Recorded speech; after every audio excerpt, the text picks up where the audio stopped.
distinguished ladies and gentlemen, scholars, teachers, researchers, university dons, students, and stakeholders. It's a pleasure to be here to discuss and interact with one of our own very best, the doyen of Nigerian oral history, Professor Bolanle Awe. Good afternoon. Thank you very much. I'm happy to be here. Thank you very much, ma'am. Thank you very much, ma'am. We'd like to ask you first, ma'am. Let me open the question with your elite education, your exposure, your experience gives room for standards, for very high standards. Do you still enjoy those standards in Nigeria's former centers of excellence? Well, we were lucky that I went to good institutions, good schools all over in Nigeria and outside the country. You're quite right that we should be concerned because it looks as if the standards are falling. The standards are really falling everywhere you go, not only in the institutions of learning, but even in places where you give service to people, the banks and so on. The standards are falling. People are casual, they are indifferent, they do not feel concerned that they have to give service to their customers at the right time. And I suppose when you think about the institutions of learning, some of them are doing quite well, but some have difficulties, which they ascribe to the fact that the facilities are no longer there. Therefore, they cannot give the type of service which we were able to enjoy in our own time. So we do have a problem. We do have a serious problem. Now, Nigeria has experimented with diverse models of governance and administration. Westminster, military, American presidential system, and so on and so forth. There has been no homegrown formula so far. What is fundamentally wrong? Well, you know, we were under a foreign government and they virtually sold to us the idea of their own form of government.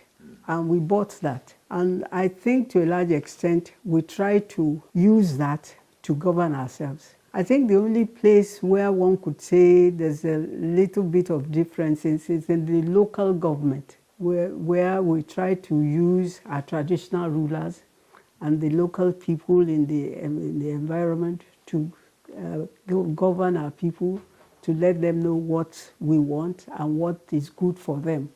But otherwise, we have inherited a system, and it's a system which is not peculiar to Nigeria. There are other countries of the world where you have the same sort of system, the parliamentary system and so on.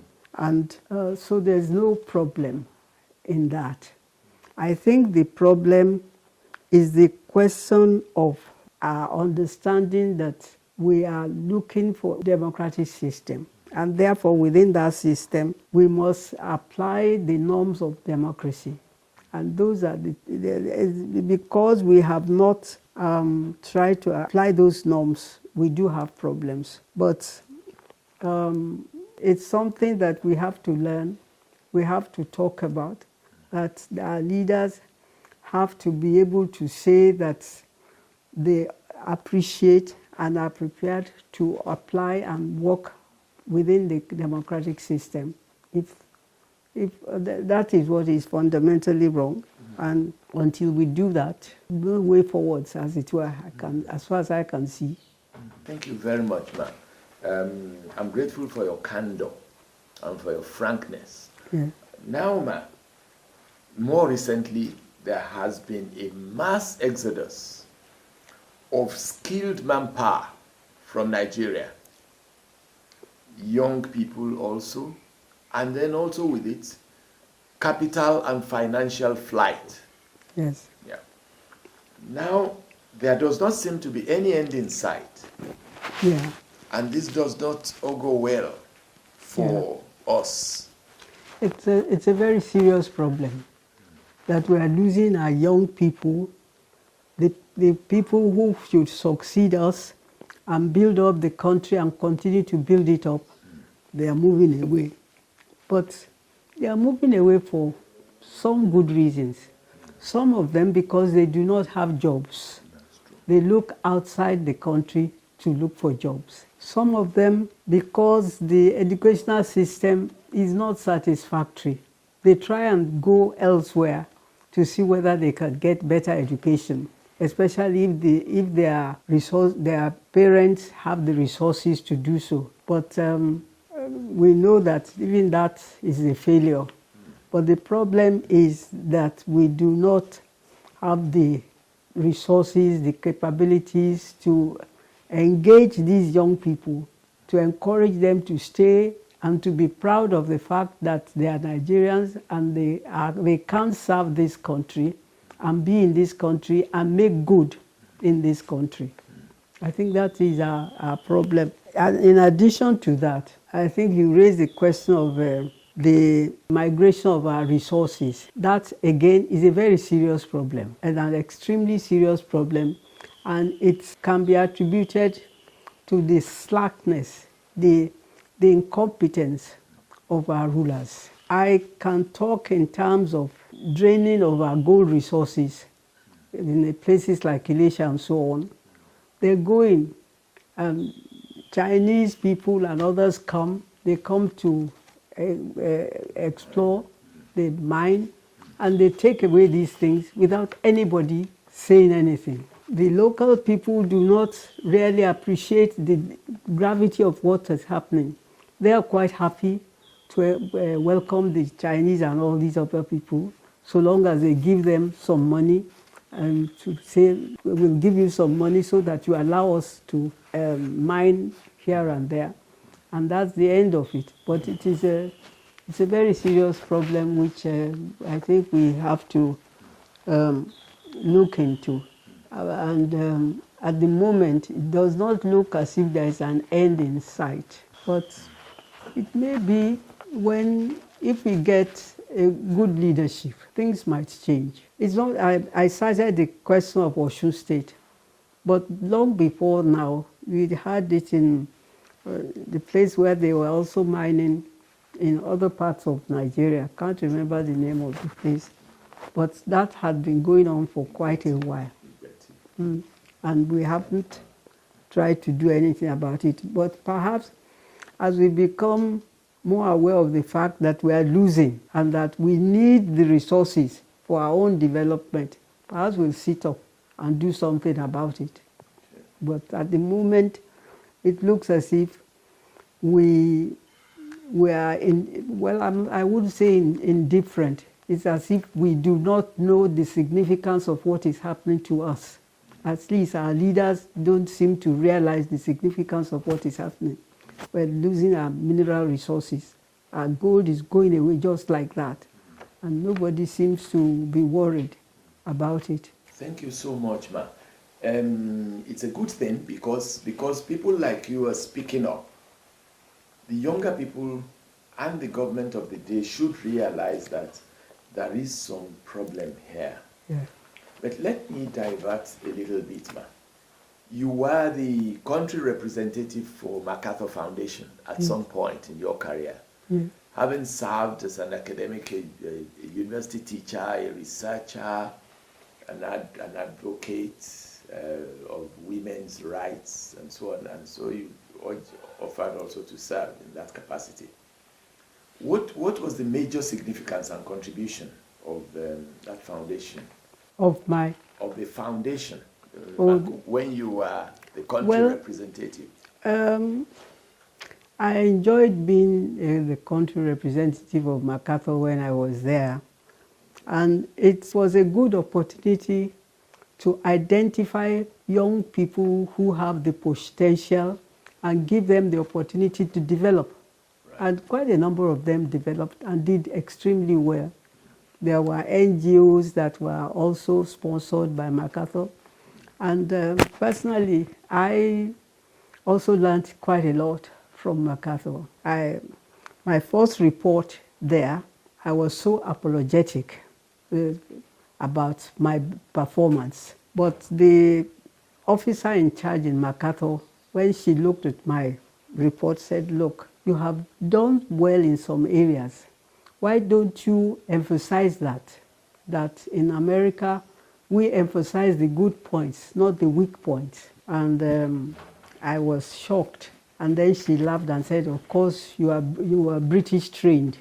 The British are always very conservative and reserved about their achievements. But that in America, you blow your trumpet and let people know that you have achieved. Right. So, Right. and in that way, MacArthur had helped, and not only with people like me, with other younger people. We had a panel where we chose young people who were appointed into various places or who had projects which we encouraged them to develop. And MacArthur was very useful and helpful in that place. And a number of NGOs have developed as a result of MacArthur's initiative, and they're doing quite well. Because I also noticed that you used your experience to help the cause of women, as you had always done since your early days in the university. And so you become a mentor to so many, and they keep saying it up to the present day. How do you assess your work with women, especially with the development of women and with affirmative action? Well, I was fortunate to have been given a position in which I could speak out, and I had the opportunity of speaking out and letting people know that women are also human beings and they deserve the same consideration as men, and that there should be no discrimination. And it was a tug of war. It was a real battle right at the from the very beginning. Even conditions of service were supposed to be different. I remember they were giving points for men for their accommodation, and none for women. I went to see the registrar to say, what's happening? And he said, well, you are a woman, and all that you need to do is to appeal to your husband to be nice to you and help you. And there was a time when there was competition in the department, and I thought I deserved that consideration, first consideration. And I went to my head of department to challenge him. And he said, well, don't you realize that you're a woman, that you cannot have the same progress and development as a man? I was so upset that I wrote to the Vice Chancellor and said, look, I thought the Constitution is quite clear that we are equal, but obviously my head of department didn't think so. He must have spoken to the head of department, because he called me later and said I was only joking. But I knew he wasn't joking, that he really felt that women were second-class citizens. And that still is a problem. I read the newspapers every day, and you will still see the battle that women are fighting to ensure that they get recognition, that they are treated as equals with their male counterparts, especially when they do have the same qualifications, the same gumshot and so on, that there's no reason why there should be any discrimination. And that we are also trying to ensure, but at the same time contribute to the development of their homes, because that is important. Whether we like it or not, the women are the ones who are looking after the children when they are young, and we mustn't neglect that. But at the same time, we must organize ourselves in such a way that we are able to cope with our jobs or whatever we do, and also cope with our homes, and relate well to our children and bring them up as they should be brought up. and in fact also give a good background for the development of the man. Because if we do not, then the man can't go very far. This is fantastic. This is a very comprehensive assessment, ma'am, and very inclusive. I mean, which also reflects what we knew you for and what we still know you for. Your generosity, your largeness of heart, your magnanimity. That's very kind of you. As it is now, ma'am, because you've assessed the state of the struggle that women are going through, how would you like women, and men too, to remember you?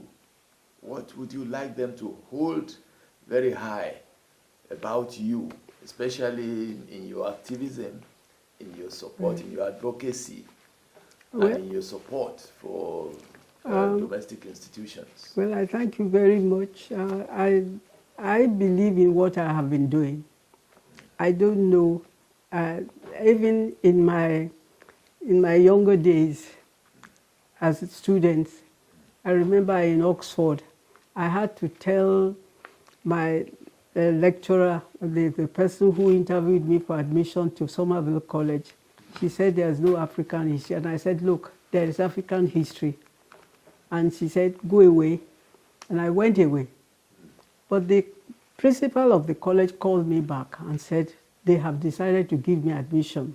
And I was surprised. And she said, it's not because we are convinced, but we like the way you stood up for what you believed in. And I think that is important, that we all, male and female, should be able to stand up for what we believe in, especially if we believe that what we believe in is right, and is honest, and is forward-looking, and is best for the country and for the people as a whole. I think that is, I would like to be remembered for that, and also for the fact that I'm happy that I relate quite well to the younger generation, especially the female younger generation. I'm friends with them. Yes. As you know, the women's WADOC is there, and I still go there occasionally. Right. But I meet a lot of the people, and we interact. And of course, apart from the academic one, even the religious one, I'm matron of one or two women's societies in the churches. And I remember even the one in Arima, which is an old church and an old society. I relate to them quite well. And we have meetings, and we are celebrating our 70th anniversary very soon. And I had to tell them that we must put our history down. We must let people realize what we have achieved during those years. It's not just the men who own the church, but we also as women own the church, and we contribute to the development of the church. So it's as much as possible, that's my gospel, and I preach it everywhere I go. And I'm not afraid to preach it. And people have come to tolerate me and say, well, yeah, let's listen to her. And I suppose with age too, they know that this woman has gone very far. You shouldn't play too much with her views. We are grateful to you, ma'am, because this has been extremely useful, especially for the conscientizing of younger people. Yeah. Especially younger students, in the university, especially younger females. Yes. You know that people rise up to try and help them, especially when they're just coming in, because we realize that they are vulnerable. And so we tend to give them preferences in treatment in regard to their male counterparts.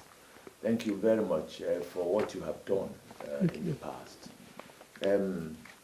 Now, given your pedigree as a very resourceful institutional pioneer, because you pioneered the study of oral history and formalized it and got a chair in it, and later became the director of the Institute of African Studies, where you also pioneered a number of initiatives. We were part of the history, so we can say it, and we know it. Now, what nuggets of wisdom and practicality would you like to leave behind, especially for quality assurance, for service delivery, and for sustainability, especially in regard to your own legacies, what you had done? Well, I think what I would like people to think about is that you have to think out what you want to do. Then you must be forthcoming and you must speak out. You must not be afraid to say your mind at any place, regardless of whose horse is going to be gored. That I think that is all that I would like to leave behind, and that you should also be tolerant of other people's views, and encourage the younger people, especially the women. They have their own views, and hear their views, and relate to them, argue with them, discuss with them, and see whether we can arrive at some agreement and some conclusion. You remember one of your major pet projects at the University of Ibadan? Yes. Was the Women's Research and Documentation Center. Yes. Which had flourished, and for which you also helped to garner resources to uphold it and to sustain it. Yes. Yeah. Looking back Yes. now, especially as it has become a resource for young people, young women, and young men too, it's all inclusive. Mm. What are the highlights you would also like to raise in regard to this? Well, the issue of Women's Research and Documentation Center came about because some of us felt we were being badly done by, that we were not getting the respect and recognition that we deserve as women, that there is not enough information about the contribution of women to development. And it was in that light, which coincided with the time when they were having these international conferences on women. And we found that here was an opportunity for us in Nigeria to do something about it. And I was happy that there were quite a number of women of like minds, even in the University of Ibadan and in other universities. And we came together to establish WODOC. And WODOC wasn't just for Ibadan. Nsukka was involved, Ife was involved, and so many other institutions. And I must say that we also had the support of some men, enlightened men. Like somebody yours like yours truly. Pardon? Like yours truly. Okay, all right, like yours truly. Yes. When we started WODOC, I think I've mentioned it probably in my biography that Professor Banjo was extremely supportive. I'm not surprised. His mother was one of the first trained teachers in Nigeria, and he saw what we were trying to do, and he encouraged us. We had to sign agreements with so many institutions. And he did that. And he encouraged us to move to Ife, to other places for conferences and so on without any difficulty. So I think one must acknowledge that it's not, even though it's we women who are pushing and pushing, but then we think of something like Lady Bank Anthony Hall. It was built by Chief Bank Anthony, Yes, yes. in memory of his wife. Yes. But that's also, we feel that that hall was really built for our use for a long time, because it's very near the Wardock building, and we hold meetings, we hold all sorts of events there. But that was also done by a man, so we mustn't play down the contribution of men in all this. But the push has always been, by the women. And it's interesting that in the various universities, we had supporters. We even had at one point a journal which was edited not only by people at the University of Ibadan. We had, I think, people from Lagos and other places were also helping with the editing and distributing the journals far and wide to all over not only in Nigeria, but in other places where we went, we were preaching the gospel and handing them the journals. And some were very surprised to see that we were able to do as much. And of course, now women have become very confident, and we now have people who have written, women who have written books on what women can do. In fact, next month or so, we're going to launch one on women in agriculture. And it was written by one of the first women, in fact, the first woman professor of agriculture in the country. And there are so many others. Professor Adekoye. Yes, he's the first professor of women of agriculture, and she's just written this book. But and with the encouragement and support of her husband as well, because he's been very keen on this. Now, thank you very much, ma'am. We really appreciate it, and we appreciate your assessments and your narrative on this, which will help. I'm one of your proud successors. So, based on your vision of Wardock, I decided during my tenure as director to build on it and write up a program for women's studies, for which I got women around to design a program which they themselves approved. Okay. And that's how we started the women's studies program. Okay. The first, of course, not only in Ibadan, but the first around us, so that we could have degrees awarded in women's studies. Yes. I remember that the Vice Chancellor of the time said I should go and write up a development program and write up a curriculum and bring it. And that's how we got the first positions defrosted. Okay.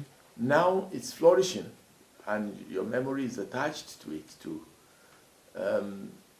What further advice would you like to give us in the development of the Women's Studies program? Well, I think the emphasis should also be on the search for knowledge, research, and organization in such a way that you bring into the field not only just the women nearby, but as far as you can get, stretch out to Canada, to Australia, wherever, and also try and get some of the men to come and join forces with us and work with us. Yes. Because and welcome them. And I'm sure our women will welcome them. I believe so. Yes. And actually, we call it gender studies program, not only women, so that we'll be sure that there's a balance. Okay. As you yourself will advocate, Yes. that we should always maintain a balance. So we call it gender studies. But women are very active on it, and men are very active on it. I'm very happy to hear that. I'm very happy to hear that. Thank you very much. Yes. Now, well, it's part of what you taught us. We learned with you, and we're happy. And I also remember that I was on the committee, that very first committee of the WordOc, when we used to meet in your office, in your room, in the institute, Okay. which was the room I inherited. Now, how do we make or remake Nigeria, given the present circumstances? Well, it's not very difficult. If some of us are determined that Nigeria will survive and survive well, we can do it. Some of us have been laid back. We allow these rascals, there are quite a number of rascals, to come and control the country. But we must be more active, for instance, in choosing our leaders. And we must also encourage not only men, but women to be active in the building of our society, in the building of our country. I think there is no end to it. And we must fight. We must fight, we must struggle, we must speak out, and we must encourage the men who are in support or who understand what we are fighting for, so that all of us work together for the good of Nigeria. I think that's what I would suggest. Thank you very much, ma'am. We appreciate you, but now we know that there are now generations of Nigerian women whom you have trained. It's not only one generation now, there are generations of them. Yes. And you and some of your colleagues, especially those women activists that you yourself had documented. You remember that you used to document them, and you used to ask us to put them in the library, in WordOc, so that they're there for consultations. Now you have joined their generation too, of those ancients, the women who multitask, who work hard, who support their homes, their husbands, and their children. Now, how do you assess your efforts in this direction? My own effort? Efforts in building up this consciousness. Well, the women who have succeeded, particularly in the world, I can think of people like Bolanle Awe. I can think of her daughter. I can think of so many women who have achieved. What I do is to try and talk about them, write about them. When I was still active, I used to encourage them to come and talk to us. And I'm sure the younger generation will be doing that as well. And I think that's one of the ways in which you can move on. I don't know whether I've answered your question. Yeah, I can add a little to it, Ma, that so far, from the time you started, yes, up till this point, yes, in Nigeria, are you very hopeful? Are you happy with the development? Are you happy so far? The development of Nigeria or women's up? Well, I'm a bit happy, but not too happy. I read the newspapers every day, and I always look out for areas which talk about women. I always try to identify the women, what are they doing. And I really look at photographs in the newspapers, and I see how many women in a picture where it's about 7 people, how many of them are women. I always try to find out 1 or 2, and what are they doing there? Are they just figureheads, or are they playing an important part there? I'm still not satisfied, and therefore I keep on searching and looking. Every newspaper I read the newspapers every day. The first thing I do is I look at the headlines, whether a woman has been headlined or not. I look at the photographs. Are women featuring the photographs? I look at the way women are also pictured in the news. Are they doing well, or are they not doing well? These are things that I keep on searching for. I'm not. I don't think the battle is over. It's a continuous one, and I hope that others will continue. And I'm sure there are others who will continue and do even more than I have done. Thank you very much. We're very grateful to you for opening up and bearing your minds on these issues, because they are important, especially for the lifelong mentoring that you've always done, that you have done so far. Yeah. We're very grateful. Future generations of women will remember you for it. They will certainly remember you for it, especially given the documentation that is available. What other things would you like to say, which you want the generation of younger people, especially those in the diaspora, and some of who might return, how would you want them to pick up the thread and continue from where people like you stop? Well, I think if they come from the diaspora and they come from countries where the women have had a say, if they came from a place like Britain, which had women prime ministers, a queen and all that, I expect them to come back here and show that this is possible and assert themselves, not go into a little place and hide them. They should come out and speak. And I'm sure the more they speak, the more they will be respected. And if we keep on speaking, the men will listen. And they would also, and some of them know that we are speaking sense. And so they would be happy to hear from us.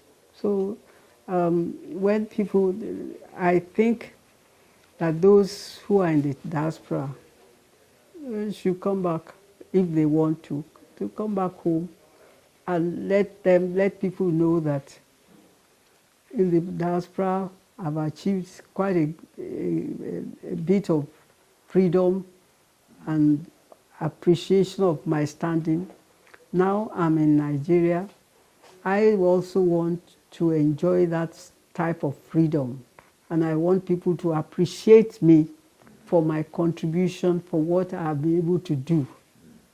And I think that it's very important that that should be so. And also, of course, for the younger ones here, especially those who are just coming out of the universities and so on, I think once they can prove themselves in the universities that they have it, that they are as good as anybody, then they should not sit back or hide. They should make themselves known that I also can do this and volunteer and work and relate to other people and let them know that the world is for all of us, not just for the men, but for all of us. I think this is extremely important. Thank you very much, ma'am. Yeah. How has culture, not only as a field of study, Yes. but also as a field of existence, Yes. how has it helped your activism and your advocacy, as well as your scholarship? Yeah. Well, our culture, I also often wonder what her culture has been. Has it really made women second-class citizens? Or are we, as our culture, giving us the same status as the men? I think on the face of it, it looks as if our culture has made us second-class citizens, but that is not true. The men also know that when it comes to certain areas, the women are the players. When it comes to maintaining the home and ensuring peace, the women are the players. Even going out and working in the markets and so on, who are the most people in the markets? It's the women. They are the ones who are buying and selling and talking to people and so on. And I think we should keep that in mind all the time. I don't know. Thank you. Women are especially gifted with multitasking. Yeah. They are able to do so many things all at the same time. You know, in the homes, they are cooking, they are feeding the children, they are looking after. They seem to be especially gifted in this.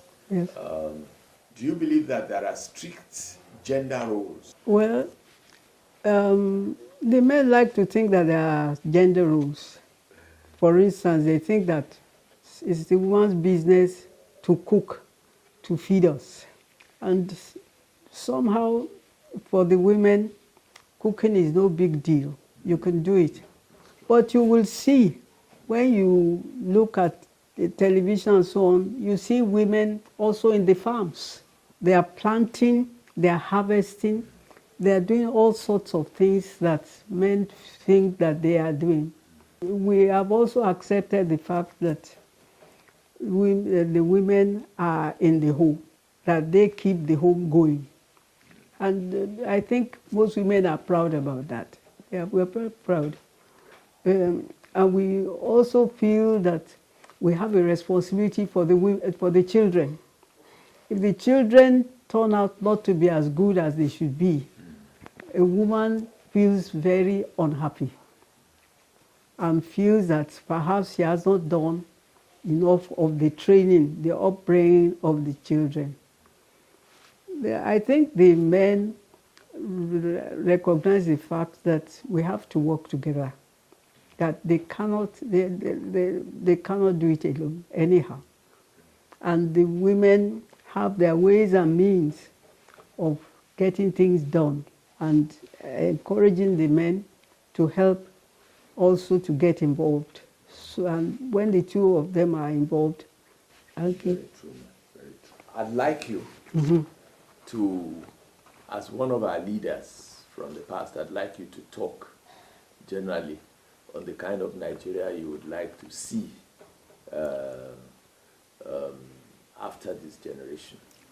Well, I would like to see a Nigeria which is free, where people, regardless of their sex, can speak out, can be recognized for their merit. In Nigeria, where there is justice, where the leaders, our rulers are honest and straightforward, and in Nigeria where people who fail to do what they are supposed to do are brought to book. I think it's very important that we must make people realize that if you do the wrong things, then you must pay for it. I think that sort of Nigeria I would like to see. Thank you very much. Thank you. We're very grateful to you. Would you like to give a parting shot? Because the whole world will be watching. Would you like to give a parting shot to Well, my parting shot is I pray that Nigeria will be great, and Nigeria will be great. It will grow, and it will be one of the leading countries, not only in Africa, but in the whole world. I pray for that, and I believe that it can achieve it. We have the potential for it, and we will do it, and our people will do it. Whether we are here or not, those who are coming will achieve it. Thank you very much, ma. It's such a great pleasure discussing with Professor Bolanle Awe, who had been a surrogate mother and mentor. We're grateful to you, ma. Hope Ajidi Arama Ajeo. Ẹ adúpẹ́. Ẹ kú iṣẹ́. Ẹ ṣeun. Ẹ ṣé adúpẹ́, ma. Ẹ ṣé, ẹ kú iṣẹ́. A rí yín pẹ́pẹ́pẹ́pẹ́. Àmín, àmín, ẹ ṣé, kò sí nǹkan tó máa ṣẹ̀yìn náà.